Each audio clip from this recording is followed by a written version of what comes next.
Thank you.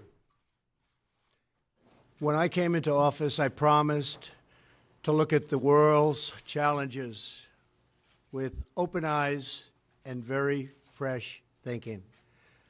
We cannot solve our problems by making the same failed assumptions and repeating the same failed strategies of the past. Old challenges demand new approaches. My announcement today marks the beginning of a new approach to conflict between Israel and the Palestinians. In 1995, Congress adopted the Jerusalem Embassy Act, urging the federal government to relocate the American embassy to Jerusalem and to recognize that that city, and so importantly, is Israel's capital. This act passed Congress by an overwhelming bipartisan majority and was reaffirmed by a unanimous vote of the Senate only 6 months ago. Yet for over 20 years, every previous American president has exercised the law's waiver, refusing to move the U.S. Embassy to Jerusalem or to recognize Jerusalem as Israel's capital city. Presidents issued these waivers under the belief that delaying the recognition of Jerusalem would advance the cause of peace. Some say they lacked courage, but they made their best judgments based on facts as they understood them at the time. Nevertheless, the record is in. After more than 2 decades of waivers, we are no closer to a lasting peace agreement between Israel and the Palestinians. It would be folly to assume that repeating the exact same formula would now produce a different or better result. Therefore, I have determined that it is time to officially recognize Jerusalem as the capital of Israel. While previous presidents have made this a major campaign promise, they failed to deliver.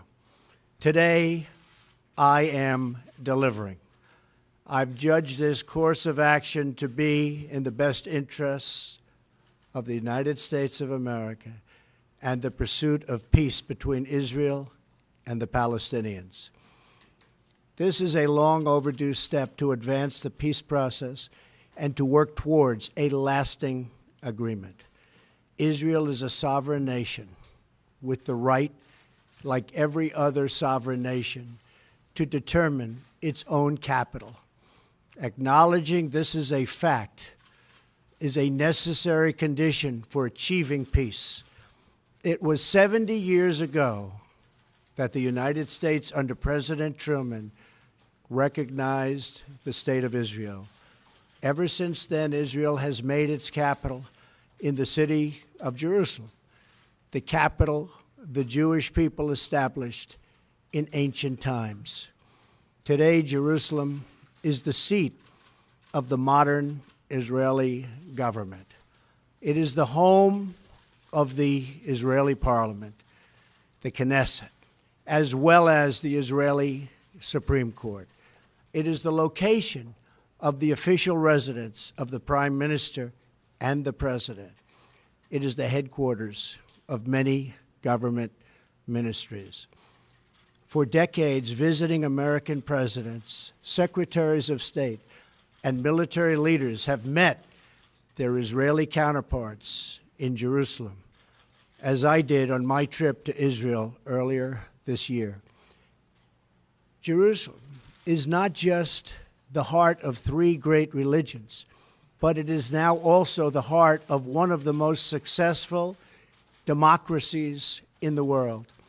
Over the past 7 decades, the Israeli people have built a country where Jews, Muslims, and Christians, and people of all faiths are free to live and worship according to their conscience and according to their beliefs. Jerusalem is today and must remain a place where Jews pray at the Western Wall, where Christians walk the stations of the cross, and where Muslims worship at Al-Aqsa Mosque. However, through all of these years, presidents representing the United States have declined to officially recognize Jerusalem as Israel's capital. In fact, we have declined to acknowledge any Israeli capital at all. But today we finally acknowledge the obvious, that Jerusalem is Israel's capital. This is nothing more or less than a recognition of reality. It is also the right thing to do. It's something that has to be done. That is why, consistent with the Jerusalem Embassy Act, I am also directing the State Department to begin preparation to move the American Embassy from Tel Aviv to Jerusalem. This will immediately begin the process of hiring architects, engineers, and planners so that a new embassy, when completed, will be a magnificent tribute to peace. In making these announcements, I also want to make one point very clear. This decision is not intended in any way to reflect a departure from our strong commitment to facilitate a lasting peace agreement. We want an agreement that is a great deal for the Israelis and a great deal for the Palestinians. We are not taking a position of any final status issues, including the specific boundaries of the Israeli sovereignty in Jerusalem or the resolution of contested borders. Those questions are up to the parties involved. The United States remains deeply committed to helping facilitate a peace agreement that is acceptable to both sides. I intend to do everything in my power to help forge such an agreement. Without question, Jerusalem is one of the most sensitive issues in those talks. The United States would support a two-state solution if agreed to by both sides. In the meantime, I call on all parties to maintain the status quo at Jerusalem's holy sites, including the Temple Mount, also known as Haram al-Sharif. Above all, our greatest hope is for peace, the universal yearning in every human soul. With today's action, I reaffirm my administration's longstanding commitment to a future of peace and security for the region. There will, of course, be disagreement and dissent regarding this announcement. But we are confident that ultimately, as we work through these disagreements, we will arrive at a peace and a place far greater in understanding and cooperation.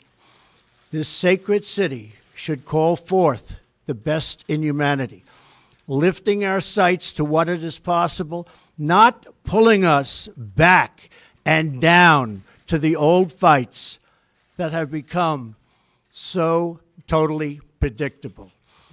Peace is never beyond the grasp of those willing to reach it. So today we call for calm, for moderation, and for the voices of tolerance to prevail over the purveyors of hate.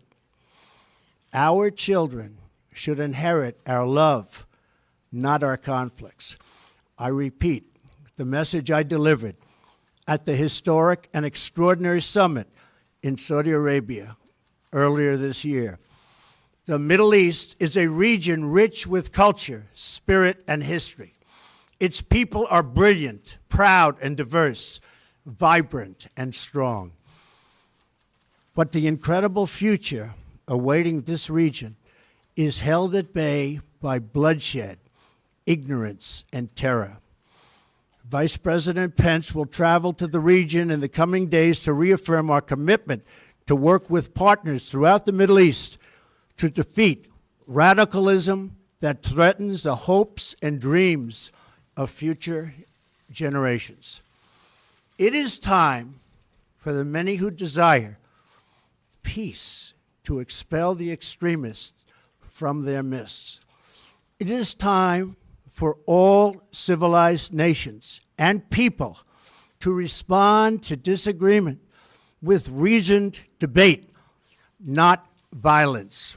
And it is time for young and moderate voices all across the Middle East to claim for themselves a bright and beautiful future. So today, let us rededicate ourselves to a path of mutual understanding and respect.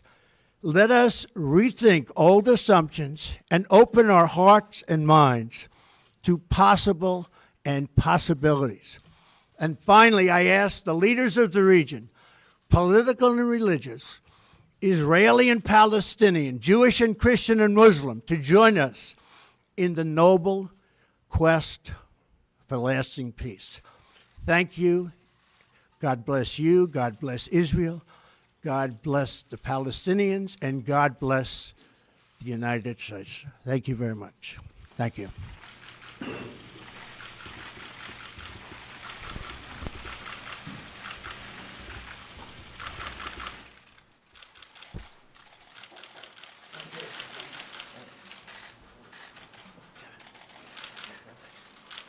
Thank you.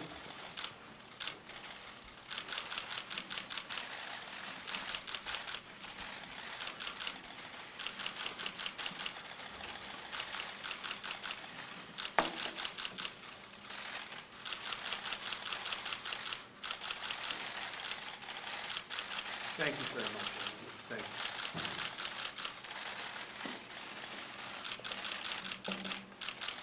Thank you. Thank you very much.